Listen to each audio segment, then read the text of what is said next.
I'll start with my top five games of all time.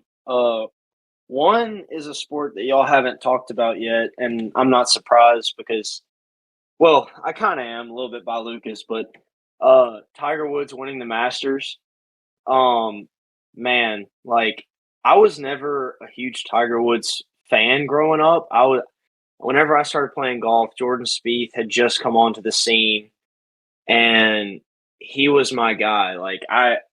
I rooted for him in everything, and it paid off because like him being a younger professional golfer with me just now learning golf in middle school when it was the perfect opportunity to start liking Jordan Spieth. And I trust me, his moments were amazing too, winning the majors that he did in his first year on tour. But just taking back the years Tiger's been playing and through all the adversity that he's gone through, some of it he brought upon himself, but the, the difficulty of golf in general and the fact that he went all those years being like the best of the best, arguably number one, um, and the back injuries and everything, and with all the new technology that they're putting into the golf clubs now, the golf balls, people are hitting it further than they used to. He kind of got to experience both the old school and the new school golf, and the fact that he managed to win the Masters at the age he is, and just all the scenario that he's been in, and he won it. It beat Dustin Johnson and the Brooks Koepkas and the Jordan Spieths and just all of those young guns. He managed to put all the past behind him and become the prime Tiger Woods that he had always been for so long, and won the Masters. I think that's probably my fifth favorite moment of all time. Experiencing that, Lucas. Yeah, the only reason it's not on my list is because I didn't get to watch it live. I had that Sunday. I had a lunch after church, and then went home and took a nap because that was actually the weekend of the guys retreat we did when I was on a resident at First West, and so I went home and napped after. Did not get to watch that live, but that is arguably best golf moment of all time. Yeah. My number four, I can't really pinpoint necessarily the specific game, but I'm just gonna say West Monroe versus Zachary in the last 5 years. When I was at West Monroe, I graduated in 2020, so I was there from 2016 to 2020, and Zachary was kind of our kryptonite. They they were the team from down south that you ended up playing in the semis or the final, and they they had so much different gameplay than anything up here, North Louisiana. They throw the ball, wide receivers. They're athletic. They're tall. West Monroe for the longest time has been this ground and pound. We're gonna run the ball on you, and sure, like we'll throw the ball some, but we're just bigger and better on the O line, and we've got the people to make the plays. Well, Zachary's kind of what started to show that we need to kind of start changing some things in our playbook, because if not, people are going to start catching up to what West Monroe has become and what they are.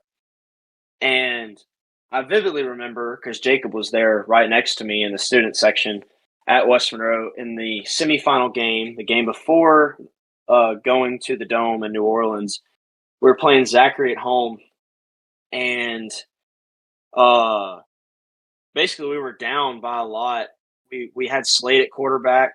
There's a lot of controversy as to what he should have been, running back, wide receiver, quarterback, whatever. And there's a lot of people go back in time and they say if this would have happened, if that would have happened, whatever. But that game so electric when they put my man Garrett Common in at QB.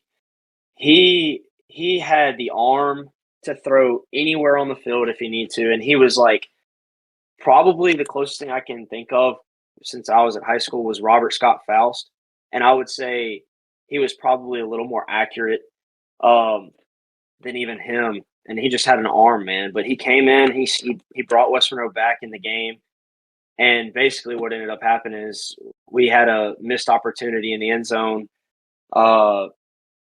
Hit our GK threw Garrett threw the ball to Slade in the end zone in between some coverage and didn't make the catch, and so we lost. But killed our hopes going to the Dome. But just being there in that moment, watching them come back because they put a dude from our grade who we knew in at QB. Not saying that's the only reason we came back, but just to be there and experience that. High school football there's nothing better than high school football. It just means more. Number 3 for me is going to have to be the Cubs winning the World Series.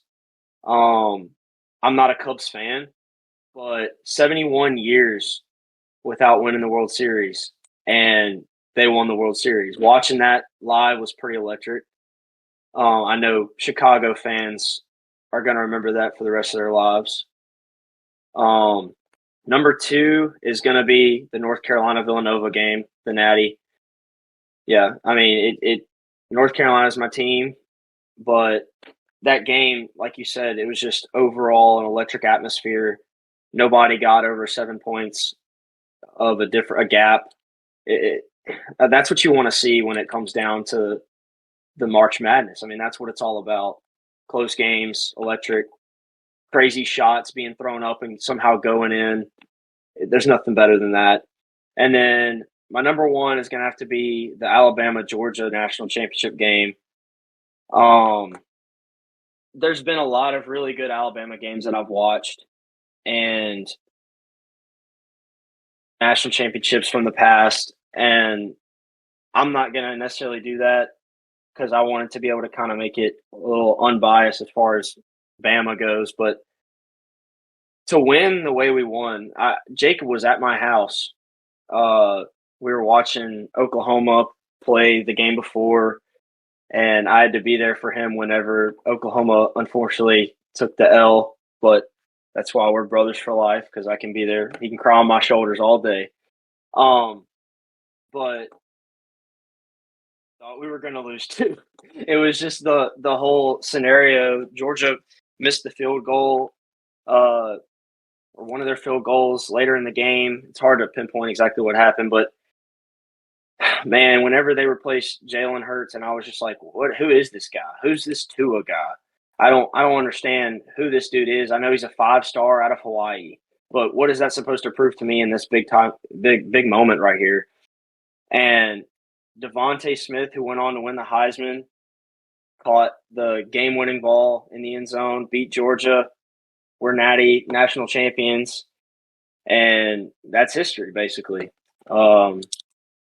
Yeah, that's probably my favorite national championship game that I've watched, at least for the sake. I mean, there's so many good games that have happened, but that's probably my number 1.